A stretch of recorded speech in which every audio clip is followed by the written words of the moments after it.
Something completely slipped my mind, and I feel bad about it. We've talked before too about how the due dates are there specifically so that you can be mindful and just keep moving ahead.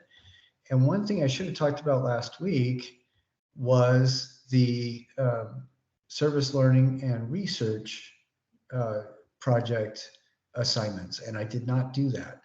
Luckily, the people who have turned in stuff have done really excellent work, and I wanted to share as examples what they did, because I just picked one student for each of the 3 assignments.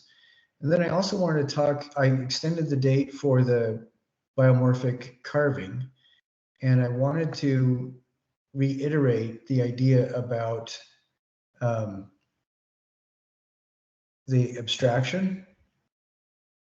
And in addition to that, I also wanted to share the somebody did bravely, I think it was Taylor, submitted 2 critiques, and I wanted to kind of show those off to everybody and talk about them being good examples. And then I also wanted to iterate something else too, and I'll just do this first because it's on top of my mind. A couple of people have written because the short answer portion of the quiz did not grade properly for whatever reason, and they just texted me and said make sure that I knew that. And one of the things I always do is go through and grade the quiz anyway, because more than half the answers on each of the quizzes are ones that I have to actually read through. And when I do that, the misspelled words I always catch, or I try to always catch and make sure that they're taken care of. And sometimes it's not even misspelled. Like if the quiz answer has any sort of punctuation in it, if you are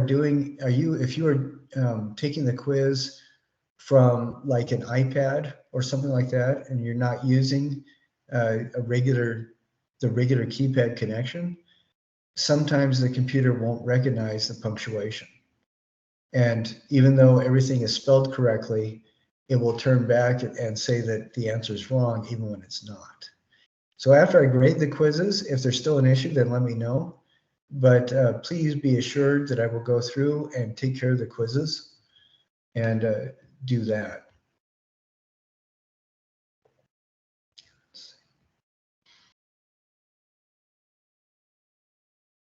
Okay, and I am looking to see if anybody else emailed any questions in, but I think that covers pretty much the questions that I was concerned about. So what I'm wondering about doing is, this is what I'm thinking. I want to do, look at the 2 critiques first and remind people about that. And then do the research and service learning stuff, visit that, reiterate the abstract thing and talk about that a little bit more. And then if there's any other further questions or anything like that from anybody, then we'll cover those. But does that sound good to everybody? All right, excellent. So let me see if I can get what happened. Okay.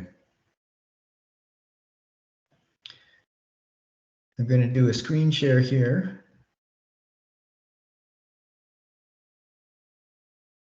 There we go.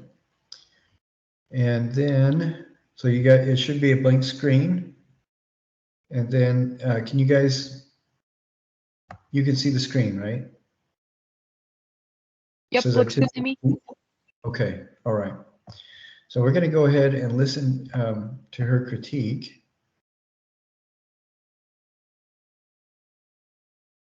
Okay, here we go.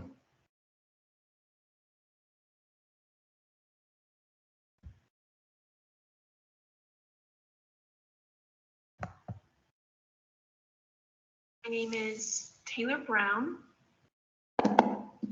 I will be doing my artistic critique on Crystal Parkinson sculpture-based photography. So this right here is her house that she created. You can see it right there. My description of her house is that the house was built with lots of different materials. You can see the popsicle sticks that are used for the door and the flower boxes under the windows. The flowers in those flower boxes are actually small cotton puff balls with multiple different colors. She used tinfoil to create the cute little solar panels up there on the roof. And the roof itself appears to be made of some kind of plastic, maybe from a bag or something. I can't tell exactly, but it does appear plastic. I think the walls look as if paper, but I think that it is paper placed upon cardboard. My analysis is that the structure of this house appears to be made with a cardboard box that has been glued together, and then all the other materials were glued on top. Each of the popsicles had the bottoms cut off to all be the exact same size of the door. Similarly, with the popsicle sticks for the cotton ball flowers, they were each trimmed perfectly to fit and then hot glued together to create those little boxes we see. I cannot determine how the roof was built, but again, it looks as if plastic has been glued in different layers onto the cardboard roof. For the solar panels on top of that, it looks as if some form of squares were wrapped in tinfoil and then hot glued onto the plastic roof. My interpretation of this piece is that I believe this house was built to create a comforting feeling for the viewer. It is very welcoming with its simple childlike features. There's not too many details, but there still is lots of textures. The way this sculpture was photographed was intentional to make it look small and cozy. Every aspect of this house matches this theme very well. One of the photographs Crystal took was with a large giraffe stuffed animal.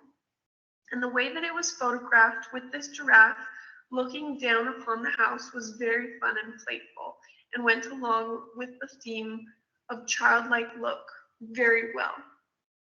I would say that this piece was created to be very fun and unique. For example, the solar panels. That is something that I didn't see anybody else do, and I think it added a very fun aspect. My evaluation of this piece is that I think it was very successful.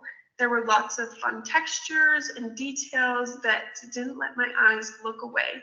There was always something new I could find that I didn't see before. It was a very fun piece that had lots of personality showing. It was photographed very well with lots of different angles and focuses. I know I'm only showing this one photo, but she took one that was a close-up that showed the textures very well. And like I mentioned, the one with the giraffe was a very fun angle to show the size.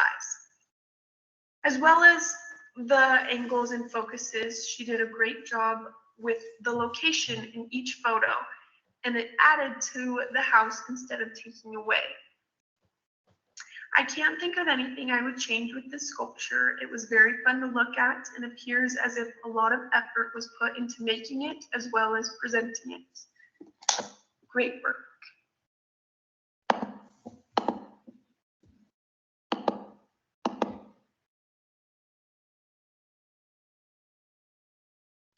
All right, what do you think about that? I think it was a great critique. I feel like maybe the only thing, my critique about the critique, I think the only thing I'd say is just I feel like her what is that called? Kind of like sectioning off kind of held her back a little bit. because I could see how she was flowing from one idea to the other between like the description and and analysis portion, just like kind of moving in between.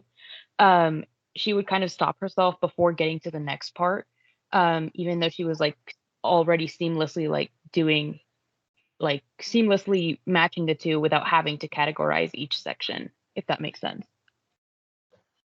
Well, and I think sometimes that reiteration does help with categorization. So I do notice that, but I don't necessarily feel that that's a negative at all for this kind of a thing. I thought that Taylor was so smooth, she didn't need to do that at all, but doing it didn't bother me at all. I thought that it was, what I appreciated was that she did a really solid job of describing. She did a really good job of describing the different kinds of things that she would do to make it. And I really appreciate how she evaluated it at the end too. I mean, she just went down and described different aspects, how it was successful and stuff like that. And I thought that was really well done. And I think that is something, if you feel that you can do it, if you want to practice this and you feel you can smoothly go from one to another without stating the categories, then that is really good. And if you need to state the categories to keep yourself on track, I don't have a problem with it as well. So I agree. I think she did a really good job. It was very solid. And she did her self-critique as well. So I want to share that one. And that was a little over about 4 minutes or so. And I thought that was a really good length. Some of the ones that people have turned in previous semesters, not this semester, because everybody in my class this semester is absolutely perfect. One of the problems that I did have is that a couple people maybe spent like a minute and a half. And a minute and a half talking about somebody's artwork, even if it's your own, it's just not really very successful as a critique. And I think Taylor's length is really, really solid, because any longer it's going to start dragging on. And she, as soon as she had everything that she needed to say out of the way, she was done, which is beautiful. It's perfect. If you are doing your critique, and this is just for whoever's listening, if you're doing your critique and you're afraid you're not going to hit the 3-minute mark, I would recommend highly to pull up on your phone or something else like that, the 4 Tools of Artistic Critique page, and just ask yourself each of those questions and then answer them out loud. And I think that would work out really well. So let's, the next one is going to be a self-critique. And this one I think is a problem for a lot of people, because all of you guys are perfectionists. You can't help it. If you weren't a perfectionist, you wouldn't be going through the art program. You can't have one without the other, which means you guys are your own worst critics, and you don't give yourself the benefit of a doubt as you do complete strangers. And so that's why every time I've talked about this, I've asked you to pretend this is the first time you've ever seen it, whatever the object is. And it's been really good to see what students learn about their own work and how they recognize their own facility when they pretend that this work belongs to a complete stranger, because they're not hard set on apologizing for everything that they've done. Because that's what you guys do too. I mean, and I'm saying you guys, it's artsy fartsy people. That's what we do. We apologize for ourselves, and we criticize ourselves, and and the reality is there's nobody else in the world that does what you do. You're the best at what you do when you're doing your own work. So that in itself should be remembered. But then also you're doing things that you're comfortable and familiar with, that if you saw in a complete stranger, 9 times out of 10 you would be very appreciative. And I think that you deserve to set aside your modesty for a bit while you're doing a self-critique and talk about your work when you as if it just belongs to a stranger, because then I've had students in the class start crying because they realize that they actually did do really good work. And I love seeing that. So let's see how Taylor does. And however she does, she's the first person, so she gets extra credit for doing this first. And that peer critique was really, really well done. Let's go ahead and share this. Can you see that? Yep, all good on my end. Okay. Here we go. Hello, my name is Taylor Brown, and this is my personal critique. I will be critiquing this piece. It is my volumetric form with lines. This is a wire sculpture that is defining volumetric form with lines. There are lots of soft rounded lines within this sculpture. It is made with black wire to create what looks like a potted plant. There are lots of different kinds of lines seen in the plant itself. There are some lines that are just by themselves, not creating a form, that look like swirls. But then we also see a couple of lines grouped together that seem to be intertwined to create the form of what looks like a leaf. The plant is a lot more dense than the pot itself. Most of the wire is used for the plant and the leaves, but still there are very curved lines shown within the pot. Analysis. Like I started to mention, with the top part of the sculpture, we see lots of twisting and intertwining of the wire. We can see the base of each leaf is wrapping around one of the lines used to create the pot. At the bottom of the pot, we see that the wire was repeatedly wrapped into a circle in order to make a sturdy base to stand upon. There's a similar wire circle wrapped at the top of the pot for the leaves to hold onto as they are standing up. Interpretation. I believe this sculpture was made to give a welcoming feeling. It is made after something you would find in a home. The sculpture has lots of curved lines that bring that sense of comfort to the piece. This sculpture was created to be easily recognized.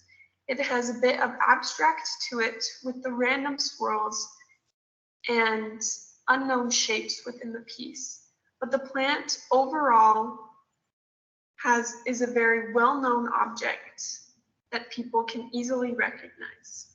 The why of this sculpture comes from the thoughts and feelings of the viewers that they have upon the well-known object, how they feel when they see a potted plant. Evaluation. I would say this piece was overall successful. The soft lines gave successful feelings of comfort. There is volume seen in both the leaves and in the pot. The volume of the leaves is a bit harder to recognize than the form of the pot. And even though the form of the pot is clear, it could have been better done by maybe giving more wire lines all around so that it is not seen as just an outline. There maybe could have been more variety in the kinds of lines used to create the forms so that each form could be more easily recognized. But it is still a great sculpture that looks sturdy and is recognizable and has forms. I think this is a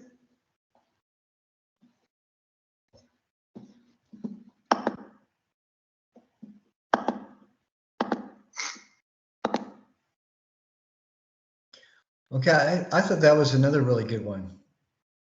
The last sentence was incomplete. It looks like the microphone cut out, but she had already stated that she felt that it was successful. that's another example where she labeled each of her sections. One thing that I really appreciate about her, Taylor, is that she did take the approach that this was a stranger's work, and she took it seriously. I thought that was really well done. The only time where she really injects herself, and this is when it's completely appropriate, is during the interpretation where she was talking about how she felt about it, and that is perfectly appropriate because it's your work.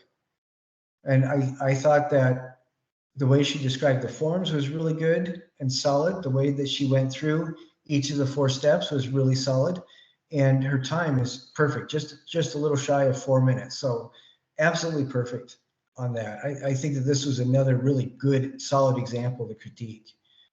And this, again, it is really, really, really important when you do your self-critique to pretend that you've never seen the object before and to pretend that it's not even yours.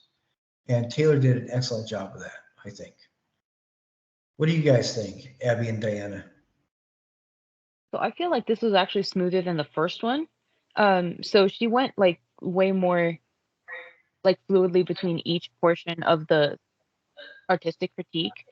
And I also really appreciated how detailed she was in her like description portion, and how objective that was. I feel like that was very successful as well.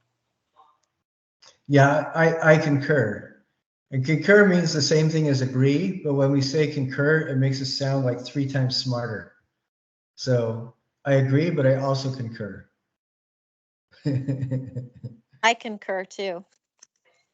All right, excellent. So we've got double concurrence. But this is something that I can't stress enough. You guys need to respect the work that you do yourselves. And when you do that in your self-critiques, I think it really shows that you are able to articulate what you see. And Taylor did a great job. I thought that was excellent. All right, now, let's see.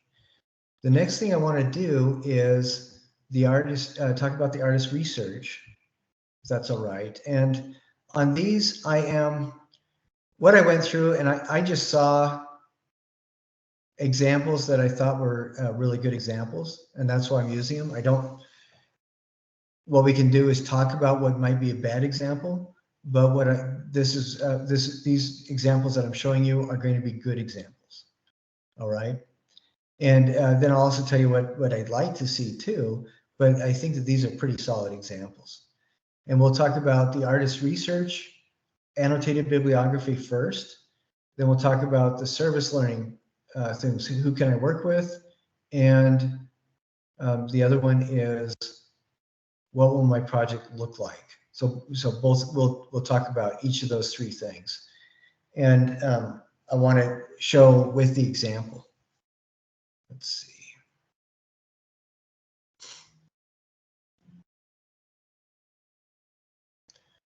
Okay, give me just a short 3 or 4 days so I can do this. Okay, here we go. All right, so this is an annotated bibliography by Ellie, and this is on Yayoi Kusama. I really like Yayoi Kusama. All right, can you guys see this on the screen? Okay, excellent. The first thing that I notice about this is the way that this person has done the citations. It looks pretty solid. My only concern is that they're not alphabetical, and that is something that is a really easy fix. The person just needs to edit and change the order of these so that they are alphabetical. And they should be alphabetical according to the first letter or the first number of the citation. And one thing I really want everybody to notice is right here, you see this says accessed 11 February 2024. That is really, really important. And there's a couple reasons for that. And this individual has done that on every single citation. It's just exactly right. The reason why that's so important is because the internet changes all the time. Search engine rankings, people going back and re-editing websites, it happens all the time. Have you guys ever heard of somebody named Richard Hoagland? Richard Hoagland presented in front of the United Nations, but he is famous for finding what he believes and what look like intelligently made artifacts on other planets. And I know that this sounds really kind of odd, but it will make sense in just a second. So he will go through, and because NASA is funded by the public, any of the NASA non-defense related material that NASA has is open access to the public. We're supposed to have free and open access to all that information, as long as it's not defense sensitive. And so we can go in at any time we want and look at the NASA stuff and get photos from Mars rover, images from the satellite shots of the moon or Earth or whatever. We can do that at any point. And what Richard Hoagland did, among other things, is when NASA sent imaging satellites around Mars, as they were taking photography, he looked at, there's a plane called Sedona, which, is that right? I'm sorry, I may be misleading you. Let me double check really quick.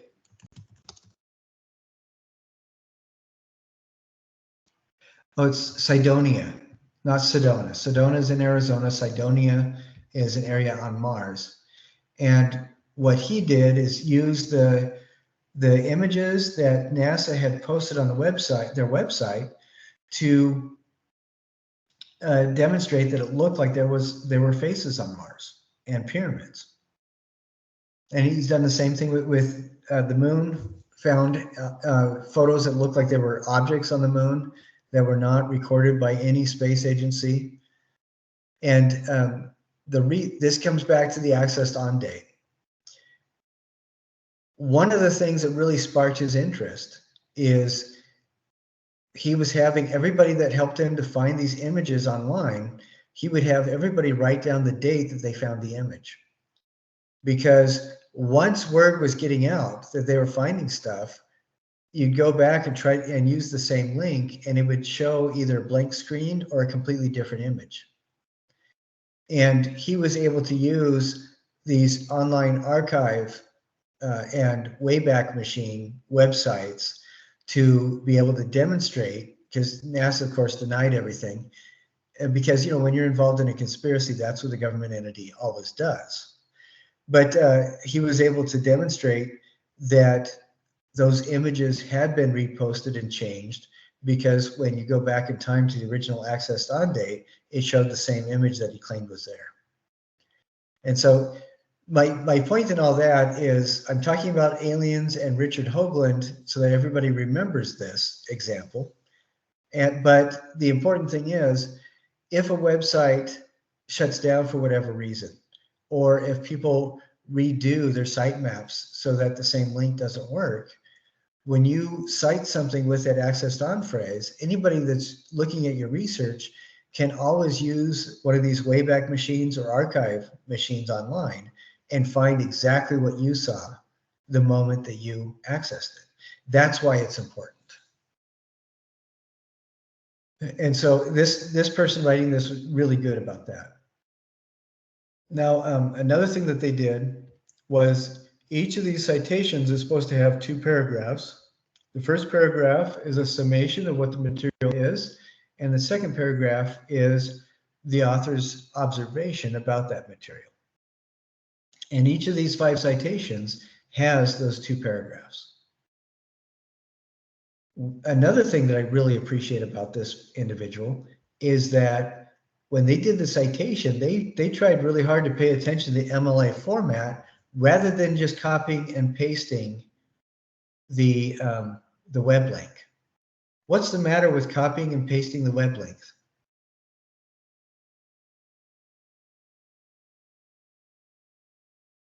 It's not going to be in MLA format. Exactly. It will get you to that thing, but there are some potential problems with it. One is, again, people will reconfigure their websites for one. Another thing is you don't always get all the little bits and bobs on, especially if it's a YouTube link or anything like that. Since it's a randomized shortened link, it's really hard to make sure that everything is on there unless you do a perfect copy and paste. But if you do the MLA format, absolutely anybody can do a search for that same thing, regardless of whether or not they have the web link. And if you, whatever website you use, you put the website address on there, and people can, and with the archive or Wayback Machines, people can go back and find the exact same information.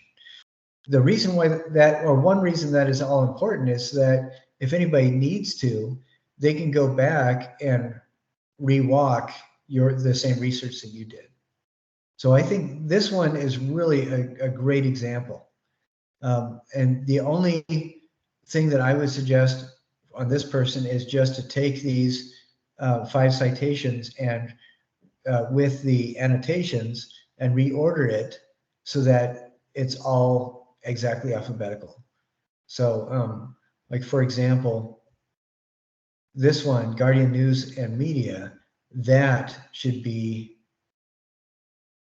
at number 1 because it starts first. But before you reorder anything, I would heartily recommend that you double check your editing, because sometimes before reordering, it may be that you've put information in the wrong order.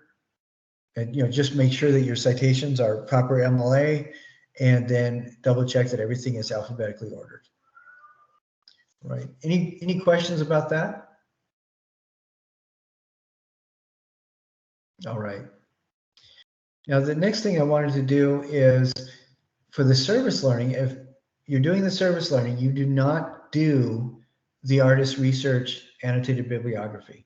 Again, the annotated bibliography is 5 citations in MLA format. Each citation has 2 paragraphs of annotations. And the annotations, of course, are what you're writing. So if you are doing the service learning, what you're sharing in that is 2 assignments that demonstrate a comparable amount of time to the bibliography, annotated bibliography, and they help to describe what you're doing with the service learning. And I want to reiterate too that the bibliography is talking about the 5 sources, or and sharing the 5 citations that you found regarding your artist. I have to say that and make that clear, because I've had a couple students where English was a second language, and rather than talk to me about clarification, they thought I was writing biography, or I meant biography instead of bibliography. And so they wrote a really nice biography about the artist, but it did not meet the criteria, so they were not able to get the points that demonstrated their work. So I'm going to share the service learning stuff really quick here.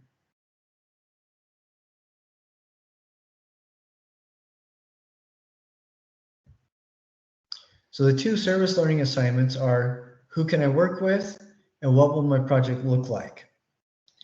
And what this person did is they copied what I asked for right there, and then wrote the description right underneath it. And that is absolutely perfect. I love this because it is very clear as to what they did in every respect.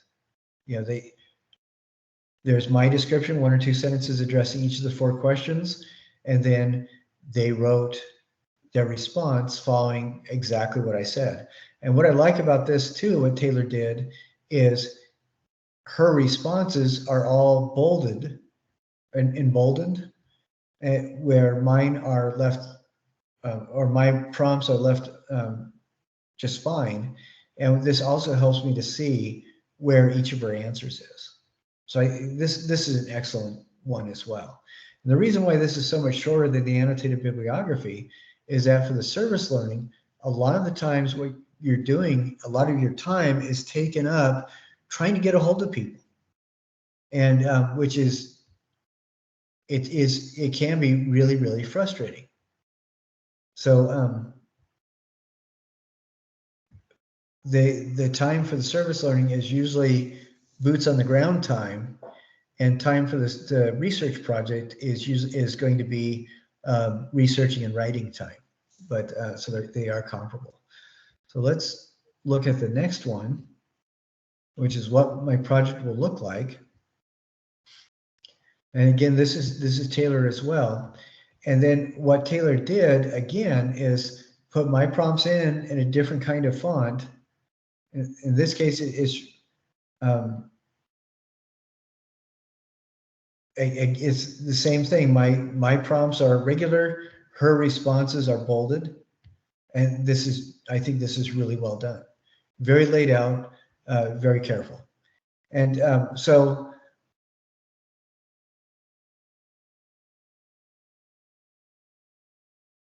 She is, I think, following the lines really well of this kind of a thing. With the service learning, I'm taking a service learning class from Utah or UVU as well, so I can learn how to do this better, so to give more opportunity for the students who want to do the service learning. And one of the things that they've been stressing, which we have talked about too, is the whole idea of finding out where you're needed and where your talents can be applied for, as opposed to just assuming you know what's needed and barging ahead. And what I am noticing in this class is that everybody is paying a lot of attention to find out where their energies can be used, as opposed to just assuming they know what the community needs. And I really appreciate that. So I think that covers those things that I wanted to talk about. And then the next thing I wanted to do, I know Abby and Diana, both of you were present last week when we talked about abstraction, right? Okay, I want to talk about abstraction again. Okay, good. I want to do this again, and hopefully, if you guys don't mind, I would like both of you to just pretend that you're the rest of the class. You know, ask questions and pretend that you care. I would really appreciate that. And I would like to look at this as kind of a discussion, if that's okay with you. So I'm going to share my screen again. All right. And what we're talking about is the idea of abstraction. And there are two things that I wanted to point out too. One is non-objective, and one is just pure abstraction. Do you guys know what the difference is? Do you know what non-objective refers to?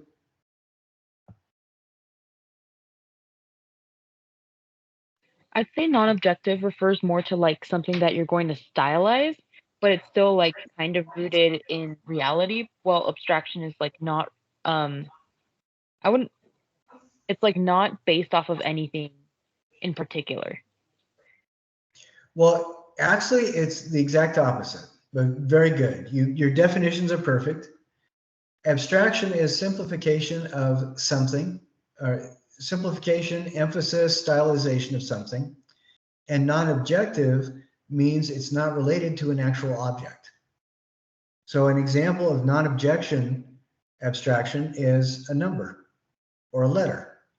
When we write a letter or we write a number, it is abstracted because it's not a direct representation of anything, but it's also not based on anything. Some numbering systems would actually use dots to count with, and an abacus, for example, is more abstract and more related to the real world than an example a calculator would be, because the calculator only uses the symbols. It doesn't use actual things. And other examples of this is when an artist decides that they are going to sculpt an emotion or paint a feeling. They're not painting anything or sculpting anything that we've actually come into physical contact with. But then you turn around, you look at an artist like Brancusi, who wants to sculpt the feeling of swimming, which is going to be very difficult to do with an object, except he's decided to sculpt all the essential portions of a fish. And that's one of the videos you guys will look at when you look at under Brancusi. And somebody was kind enough to let me know, a couple people, that the third Louise Neville video is down and out for the count. So I will try to find another one to replace that. And if I can't, then I'll just get rid of the link. So I have to do a little bit of looking, because every once in a while I also find that some of these links, and this is something that we come across a lot, which is really frustrating at it as an artist, is that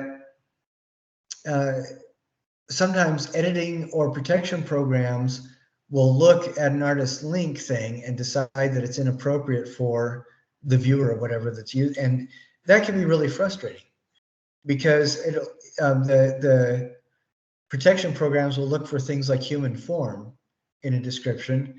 And when we look at Giacometti, his human form bears very little relationship one-to-one with an actual realistic human being, because they are so abstracted, it's almost impossible to recognize who they are or what they are without somebody telling you, like with the title. So sometimes it's not always the case, but sometimes if you have any sort of protection stuff on your internet, like I have like TDL internet, and I have to be careful because they do their family-friendly service. And if I am looking up Picasso or anybody like that, sometimes they'll want to flag things, because for whatever reason, if you are researching things like taste and fine art, they don't want you to find it. But so circling back around, I will double check the Louise Nevelson thing, and if I can find an alternate, then I will put that up. But this is really important to start exploring your biomorphic abstraction. Now, when we look at this is a pretty realistic tree. It's obvious it's a tree. We can tell it's a tree. One thing that's nice about it is that with the areas that are a little bit abstracted, let's see, I'm going to turn this. The areas that are a little bit abstracted are abstracted in the same way that your eyes blur out shapes and form and color. So it's something that it is very accessible and appears to be very naturalistic. Even the background, even though these trees are abstracted a bit, they're abstracted in such a way that it's plausible that that's, for example, morning mist, and that makes perfect sense. And these branches over here coming into frame is a really interesting effect, because that's a painterly device to kind of create an informal balance with the colors over here. But I think we can agree that this is pretty naturalistic. Now here, same kind of thing. This is, a romantic style painting. This is from the Hudson River School, so probably about 1840 to 1870, right around there in the US. And these trees are not just realistic, but they feel like they have their own personalities almost. But it's easy to tell that they're trees. And every aspect of this feels like it's something that you could encounter if you walked outside. I think I've talked before about this, is that naturalism and realism does not mean that the person is doing good art necessarily. What it means is that more people are able to access the visual vocabulary that the artist is using. And I think this is a really beautiful example of Hudson River School style. We can see that the clouds are very powerful and pale. The mountains as they recede are turning blue, just like actual mountains do as they move as they are farther and farther away in the landscape from the viewer. And the detail fuzzes out the farther out you go away from the viewer as well. But I think we can agree that this is a very realistic image. Now this one, there's a couple different ways that people abstract. It almost always revolves around simplifying the shape, whatever, or the object, whatever it is. And then sometimes people will use conventions and stylizations as well to abstract the form.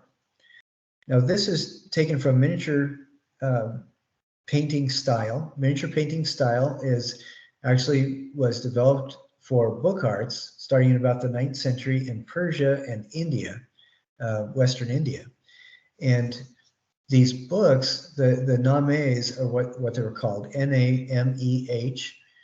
These books would be commissioned and these artists would spend years producing images for these books. And a lot of these books are about the size of a notebook or a laptop computer, right around that size.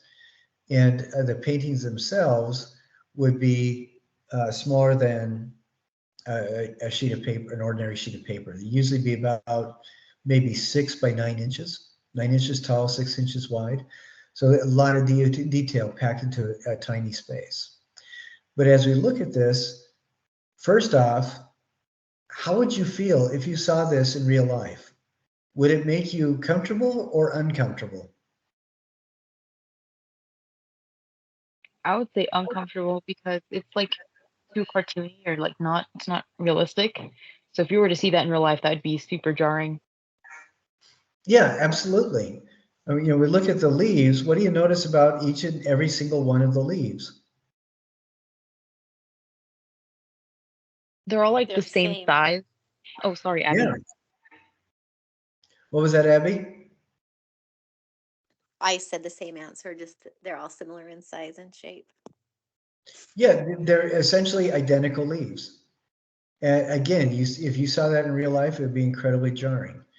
It looks to me like the application of color with the blue in some of the leaves is there specifically to make it less boring for your eyes, more entertaining for your eyes, as opposed to being a necessary reflection of the observable world.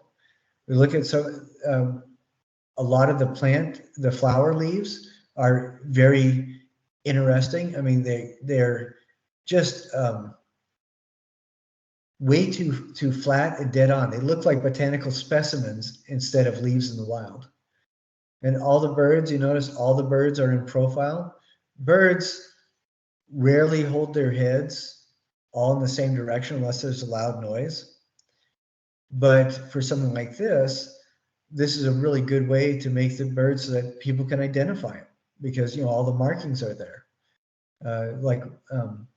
One of the incredible things about Audubon is when he would do his identifying paintings of birds, he would try, what made him stand out from his contemporaries is he would try to put them in naturalistic or natural seeming poses. So even though he was making these paintings so you could easily identify the species of the birds, he was doing it in such a way that the birds looked like they were still alive, which is pretty remarkable. Here, all the birds look like they're taxidermied. And then what do you notice about the flowers?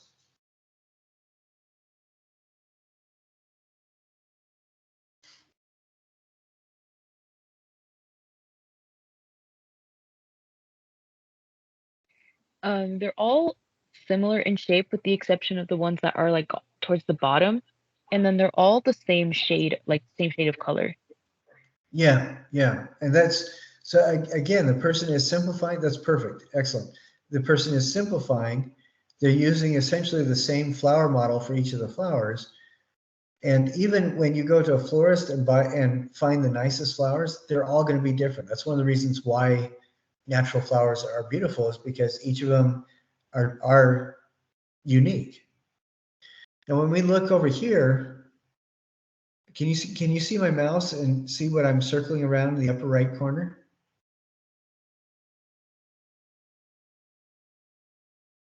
What is this set of 5 green paint strokes signify? They seem like blades of grass to me. Yeah, exactly. Are they very naturalistic as blades of grass? Not really. They're all No. like they don't have enough variation within them, and they're kind of like too perfect. Yeah, and you'll notice that this one on the top right is almost identical to this one on the top left. And that's so stylistically, the grass has been simplified to the point where the only thing that identifies it as grass generally is the shape of the stroke and the color, and it's a generalized green. So this is abstracted, but it's also abstracted in the pathway of stylization. So we can still see what it is, but it make all of us incredibly uncomfortable to actually see this, in the real world. And then this we talked about, I believe this is the state flag for New Hampshire. What is this object in that white field on the top left corner?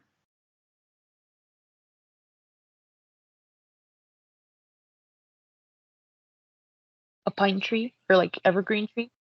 Yeah, how do you know it's an evergreen tree? It's got the shape that's characteristic of those trees. Yeah, it has that silhouette, and what else? The color? Yeah. But if you saw this in the real world, just growing in a forest somewhere, I don't know about you guys, but I would be completely freaked out. It's only one shade of color, and it's a silhouette. It's a solid silhouette. There's no variation of light and dark. There's no variation in color, nothing like that. And this is another excellent example of stylization and simplification of an abstract to abstract the form.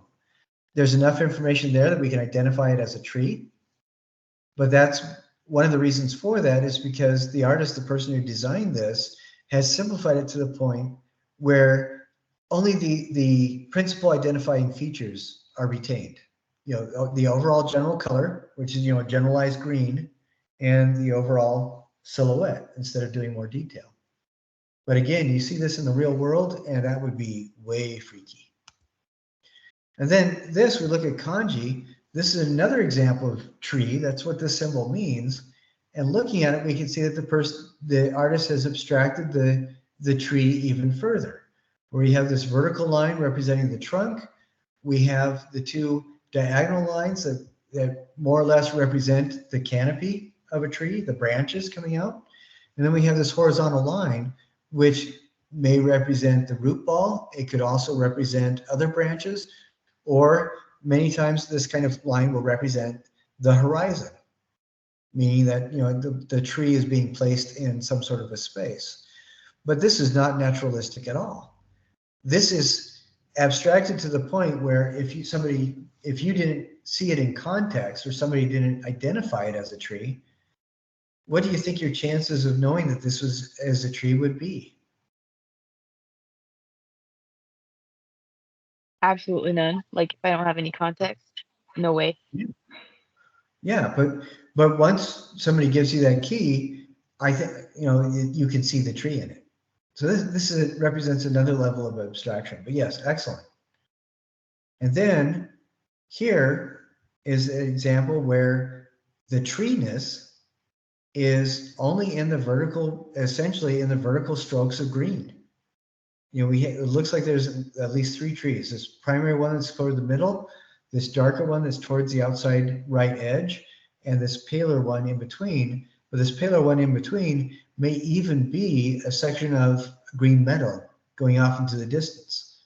Because I think the large vertical green and the smaller vertical dark green towards the outside edge, both of those I think are a little bit more identifiable as a tree.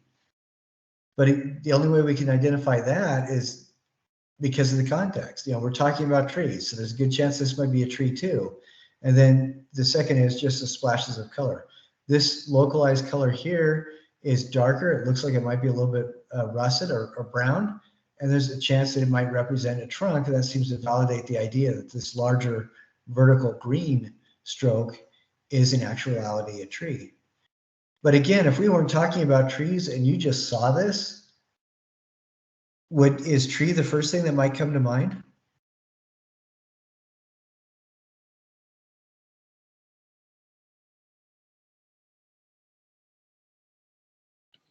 I think if I saw it without any context, the first thing that would come to mind would be like fog or something like that, but I wouldn't immediately think tree.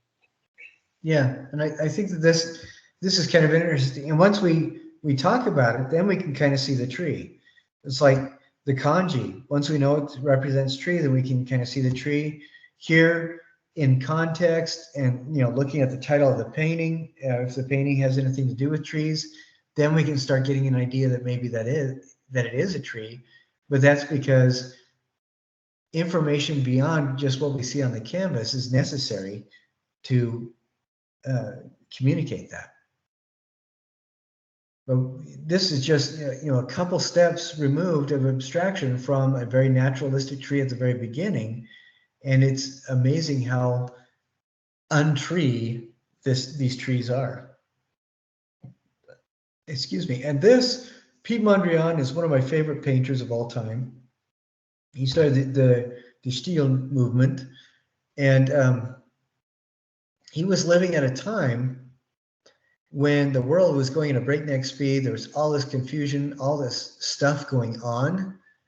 I think I mentioned last week that there was even, I had come across an article where somebody was saying that the newfangled cars were going so fast that there's a realistic possibility that people could travel back in time, which I think is silly, because you guys both know, how fast do you have to be in order to go back in time?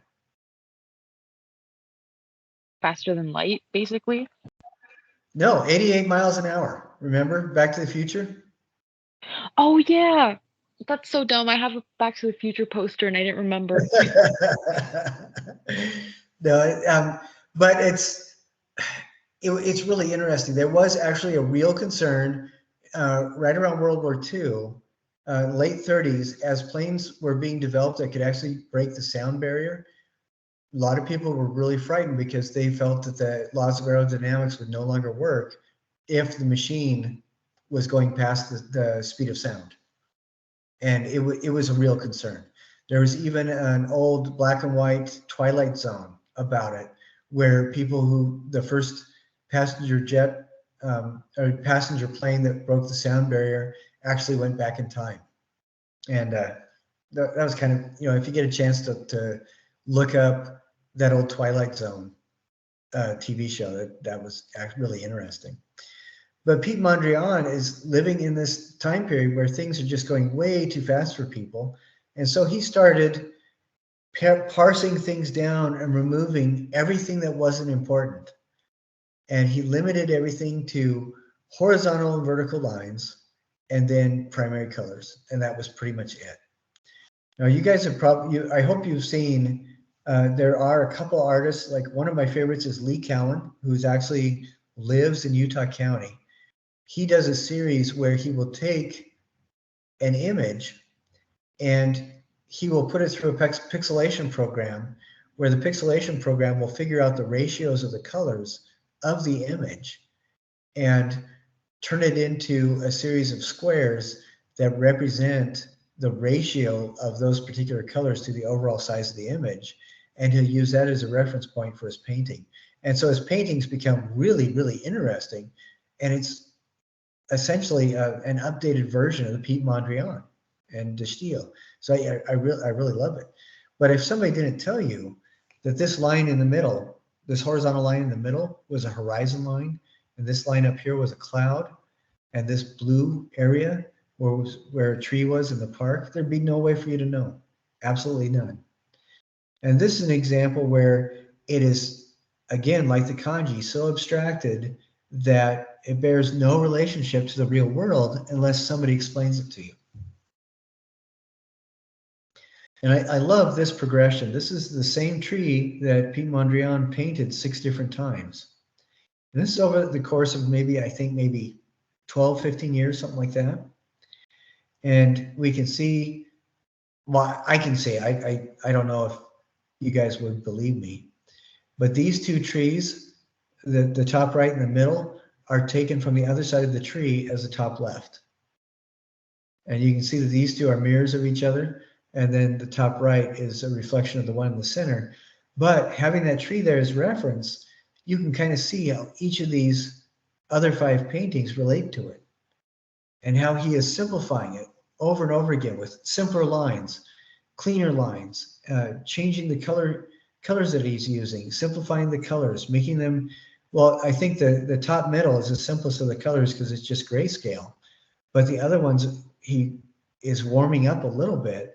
And it's really interesting that they're just like on this bottom middle, he's basically using 2 colors, amber and gray. And he's just using different shades of the amber and the gray. You know, and then you get bottom right, you have gray, black, white, gold, and red. And that's it. But it's the same tree, and it's the same tree in the evening time as on the top left. Can you guys see that too? With these, if these paintings weren't next to each other, is there any way that you would know they were all the same tree? Maybe with like the first and the second one, because those are more like if they weren't next to each other, you could see the treeness, I guess. But with like the rest, like the third one and all the bottom 3, I don't think you would be able to guess tree right away or even know that it's like based off the same painting or same object. Yeah, I think you're right because it's so abstracted. And this gets to the point where the abstraction is almost becomes non-objective, where he is parsing and simplifying the shape so much that on this bottom right, there is really nothing, unless you have that next to the tree, there is no information in that bottom right one that demonstrates the treeness. I mean, it's almost entirely missing. I hope I didn't stop that too soon. But what do you guys think about that progression? And I do have this PowerPoint. You should have a link in the abstraction module. What do you guys think about that progression from realistic to abstraction?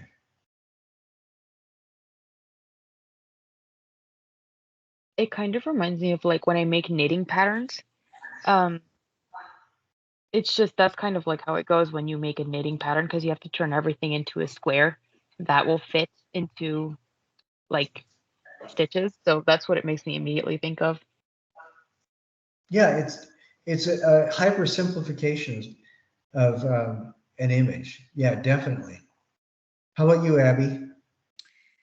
I think seeing the progression helps me feel like I understand the abstraction more. I think um, it just makes me think more deeply about the abstracted version of the tree, watching the progression of it rather than just seeing it on its own and saying, "That's a tree." Oh, okay. Yeah, you have to take it on complete faith. And Mhm. I like that's a really good observation because abstraction is more about how we process and categorize information than it's more about that than pretty much anything else. And it is it's important to be aware of that kind of progression as you are gearing up and working on your abstraction piece, because as you work on it, you don't have to be, you should, I hope you don't feel bound to stick with any of those layers of abstraction. You know, we looked at like 6 or 7 levels of abstraction, from mildly abstract all the way to really, really way out there. For this carving, what I am looking forward to seeing is I don't want anybody to do abstraction to the point where it becomes a symbol that can only be understood when the artist provides context. What I would like to see is people taking shapes and kind of playing with them a bit and until they become comfortable with them. and putting them together into new forms or new associations, rather. I think some of the really good things to work with the biomorphic abstraction are things like, I really like teeth are an excellent example. Sticks are a really good example, particularly like driftwood. And let's see, I want to go to the background page that has the different artists there. And I want to show some of their work. Because I think just walking through that really quick will help a bit too. Let's see. I think other good things are like coral forms, ocean plant life, succulent leaves. You know, the leaves on a succulent plant, I think are really nice to reference in carving. And let's see. I'm sorry about that. There we go. Sorry about the sound. I'm trying to get to a video here.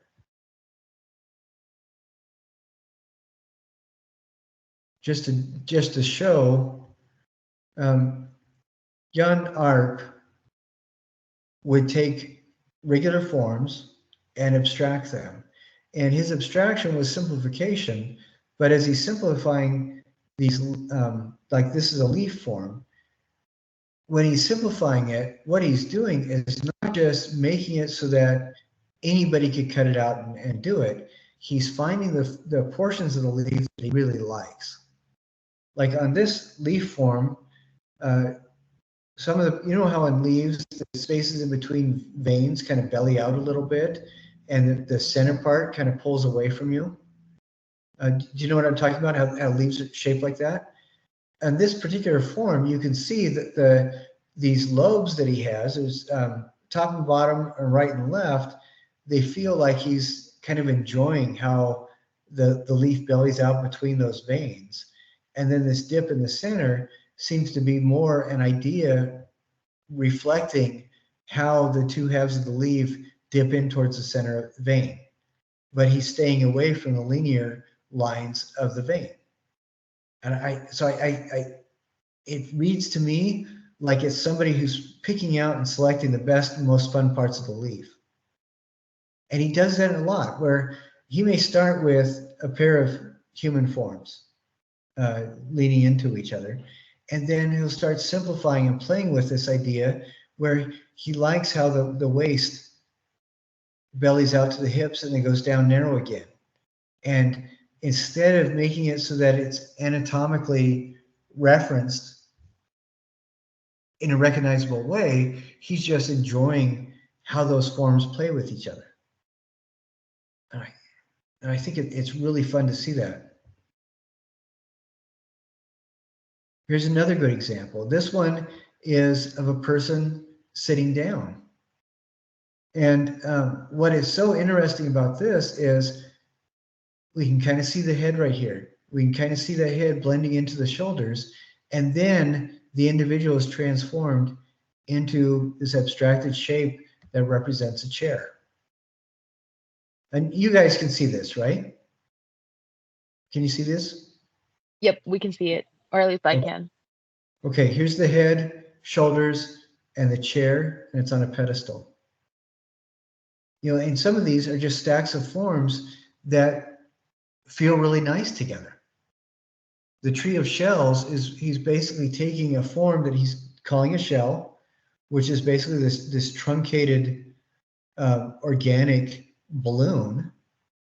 You know, the bottom and the top are cut off of each of the three of these balloons, and then they're stacked. And I'm calling them balloons. He's referring to them as shells, but it's interesting to me because it feels to me that he's enjoying or emphasizing that idea of the smoothness of the shell and the organic nature of the shell, as opposed to making it a recognizable shell.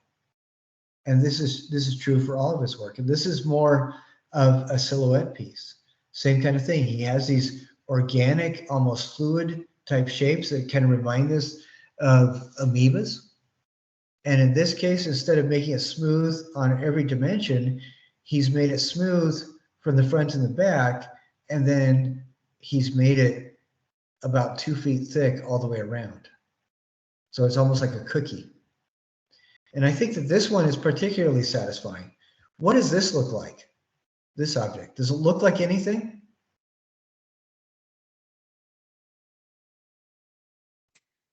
The It does first thing not that look comes like, to my mind is a head sitting atop shoulders and half arms. oh yeah, I can see that. Like here's the left shoulder, here's the right shoulder, and the head is leaning towards you. Is that what you're seeing? Exactly.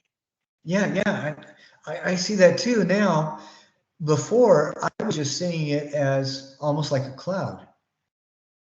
I don't know if it's just that I own a fish tank, but to me it looks like bubbles. Bubbles?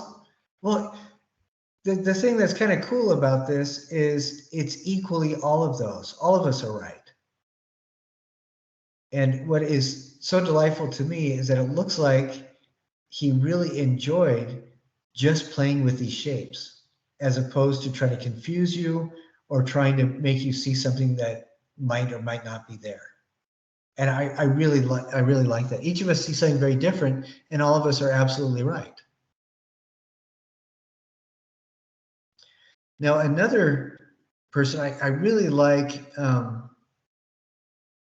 Barbara Hepworth's work as well, for some very similar reasons.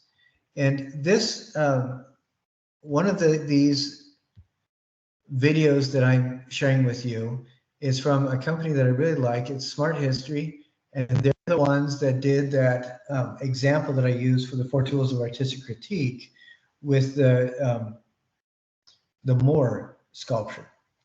And what I love about Barbara Hepworth is she is taking these ideas of organic abstraction and playing with geometry in such a way that it feels like it's almost a living thing. This is not referencing necessarily any specific thing other than her emotional impressions of the ocean. Now, there are some connections that I can see. You know, this curling form looks to me like it's reminiscent of Hokusai's wave from one of the 50 views of Mount Fuji. And then also this very delicate blue makes me think of sea foam. But if I didn't know what this was, it would still be equally as beautiful. It doesn't have to represent anything. But I really, this is a really good example of this form curls around like 1.5 times. So it's not a realistic depiction of the ocean wave curling like at a surfing competition or anything, but it is really good at communicating that kind of emotional resonance with an idealized memory of the ocean. And I think that that's absolutely fascinating. And there's other things like she'll have like ropes and things like that in it too. And stuff like this she'll put in, not because it has to be a realistic nod to an actual thing, but it feels more like she did that because she wanted to reward you for walking around the sculpture, or she's doing it because she's enjoying adding details like that in her pieces. And I think that that's wonderful.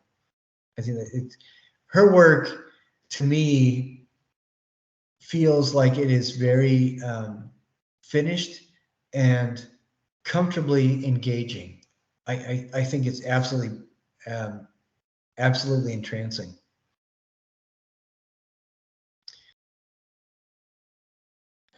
What are your impressions of the Barbara Hepworth sculptures? I think Barbara Hepworth is probably my favorite artist from this collection of them. All of her stuff is just always like so smooth and it's like just soothing to look at. Yeah, and she's playing with, or I don't know if playing, maybe she's talking to, making friends with these abstracted forms. and then she's just kind of celebrating the forms and presenting them, as opposed to providing you with a set of information so you have to come to the same conclusion. I think it's more, she wants you to engage with developing the meaning of these pieces. And I think that that's really exciting. And then this is the Henry Moore reclining figure. This is the piece that I believe I have as an example.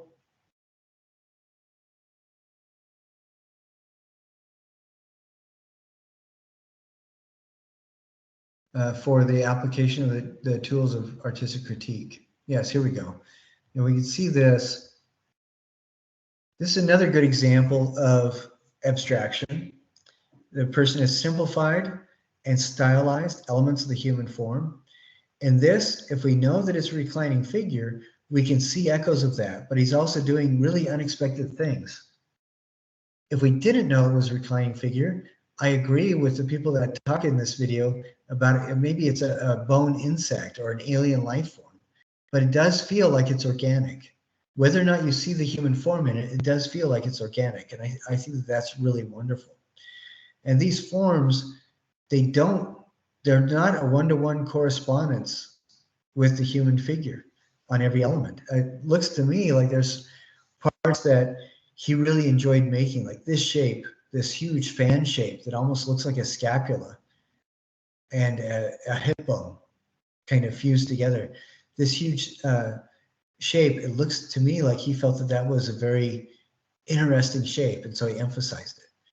And this is one of those times too where an artist is taking things and emphasizing portions, not because they're specifically trying to communicate a particular thing, but because they're sharing with you the things that they find entrancing. And I really like that. It feels like a very personal kind of exploration, a very personal kind of sharing. And this is like, I really love this face. It doesn't necessarily read as a face unless you know it's supposed to be a face. But to me, it looks like whoever this is really happy. I see this eye, and there's this just childlike sweetness to how big that smile is. You know, when a 2-year-old is drawing and they're at a point where they can finally draw expressions on the paper, it is so much fun to see because they will do smiles that are just that big. And I think it's really very cool. I'm actually not seeing like the whole face. It looks like from the neck down, it's kind of cut off on my screen. I don't know, maybe it might be my screen, but I'm not seeing it. Okay, well, let's see if I can Same for make me. this smaller again. Can you see it now? Yep, there we go. Okay. Yeah, and I'm talking about this is an eye, this is an eye, and then this curve right here is a great big smile. And there's things like applying the texture here on this area. Again, that is not naturalistic. It's not intended to be. It just looks like something fun that the artist did. And so as you are working on these different things that you're dealing with, you know, in carving your biomorphic abstraction, it's important that it feels organic. It's important that it flows together, that the edges are smoothed and rounded as much as you possibly can. It is difficult to do that. It's the foam that we're using, but you'll do the best you can, because later on you're going to be applying paper mache, and that will help to smooth it, because you can also sand the paper mache. And think about, you know, look at through each of these artists and think about the shapes that they were working on. Some of them, it looks like they really enjoyed just the forms that they were making. And this particular video I really like, because this is a form of, well, Brancusi is calling it a fish, but it feels to me more like the fish is just a shape that's intended to move through water. And I think it's really a beautiful form. So rather than trying to make a fish that looks like anything resembling a fish, he's actually making a piece of stone, carving a piece of stone, so that it feels like everything a fish lives for. And I love that idea too. It's very organic, it's very biomorphic. Biomorphic means kind of changing life or the shape of life. So things like coral is a good one. Erica Arendt is another artist that does a lot of stuff like this. Teeth, ends of bones, knuckles, succulents, dried driftwood, starfish, sea urchins that that after the spines have fallen off.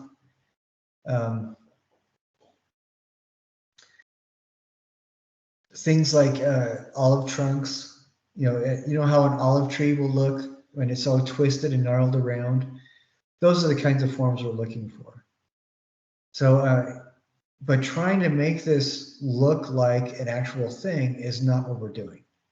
So instead of carving a banana, maybe imagine what a banana, stalk of broccoli, and asparagus, what their child would look like, and do that. That kind of a thing. Those are fun shapes to work with. But I hope that helps as you move forward and design and start carving this out. What you're going to be doing with this object is, after carving it and sanding it down, you're going to take pictures of it and turn that in. You're going to be applying paper mache.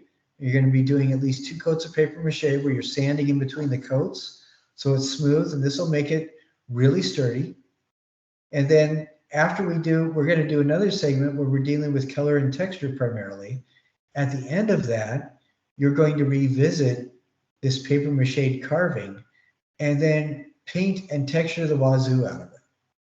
The most successful ones have been done by people who will apply paint, apply texture, wait a bit, go back, apply more paint and more texture, wait a bit, go back and apply more and more. And it's a lot of time will be put into this sculpture compared to the other things that you've already finished, because you're going to be revisiting it and then adding on to it as much as you possibly can. What is disappointing is when somebody decides not to do an organic biomorphic form, like they make a road sign or something like that, or if they make something that is not visible as you walk around it. It's only interesting from one side.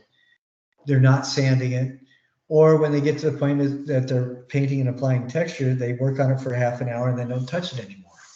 This looks best if you visit it, think you're done, go back, visit it again until you think you're done, go back and visit it a third time and add more, each time adding more, and it gets better and better.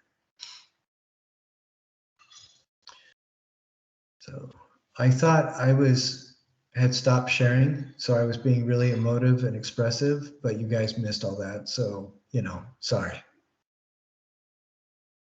We can still see you, like in the corner. Oh, okay. Just not as big, but we can still see you when you share your screen. So I saw it. Okay. I wasn't really emotive. But do you have any questions or any observations about the things that we have looked at?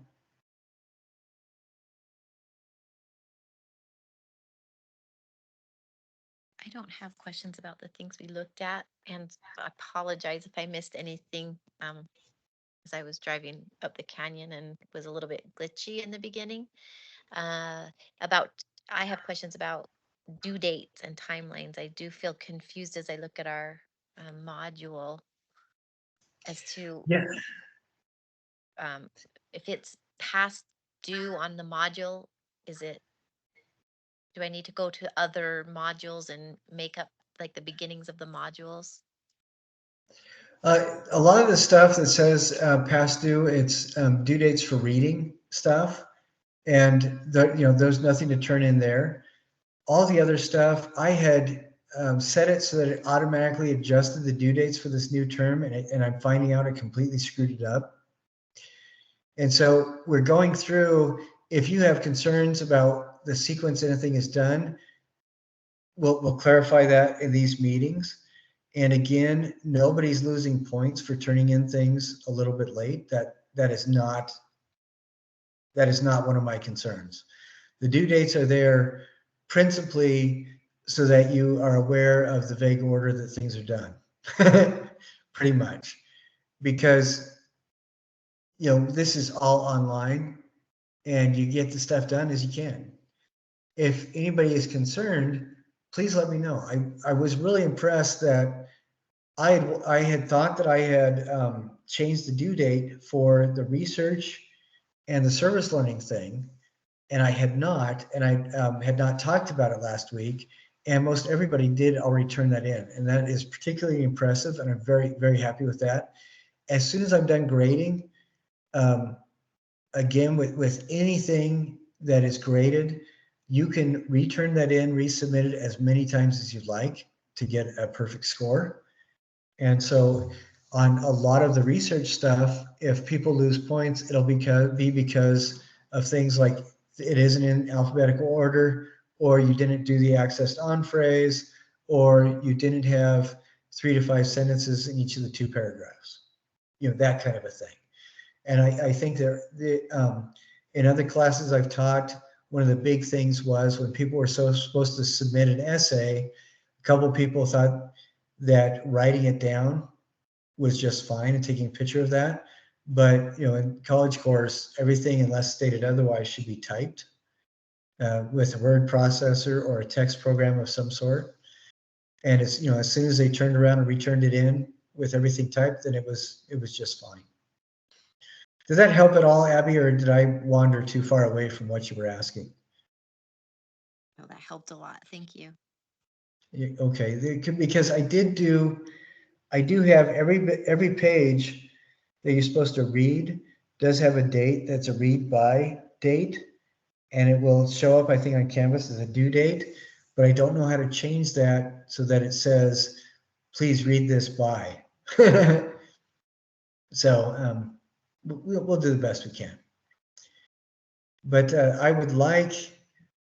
I've been staying up with grading pretty consistently, and every week I'm going through and grading everything that's been turned in that week. And my hope is that by doing that, if there are projects that you want to reassess and work on, you have plenty of time to do that, so that you get more points if you're missing any points for any reason. So, any other questions? All right, excellent. Well, in that case, folks, I believe that I've covered everything we talked about at the very beginning. Again, when I grade quizzes, that's when I will go through and make sure that you get points for every answer that's right, even if it's misspelled. Because I think the quizzes also, if you, it used to be that if you put the words in the wrong order, it would ding you, but we took care of that problem. So you can put, if there's an answer like the 2 answers are stone and wood, it doesn't matter which order you put them in. But I think misspelling is the only one the computer isn't catching. And then I will always go through and take care of that. So once I grade your quiz, if it's still incorrect, let me know. But I will always, once I grade it, you will also get a note if any points are missing as to which questions need to be revisited. So I always do that. And there's, like I said, since you can retake the quizzes 70 times if you'd like to, there's no reason not to get a perfect scores on the quizzes. So, and that's something that everybody can do. All right, folks. Well, if there's nothing else, then I'm going to wind it up. Thank you very much for joining me today. And I hope you guys have a safe and wonderful week and weekend. And I look forward to seeing you next week. And Diana, you're going to Hawaii in 2 weeks, right? Yep, 2 weeks. So I'll see you next week. Okay. Probably not the one after, but then I'll see you the one after that. So After that. Okay. All right. Well, try not to be too miserable. I hope things are at least decent for you. I I'll be know it's so going heartbroken. to be hard. Yeah. It's going to be difficult, but I'm sure you can endure. All right, Abby, you have a good week too, and I will look forward to seeing you guys next week. Thank you. Okay. See you next week. See you next week. We'll see you.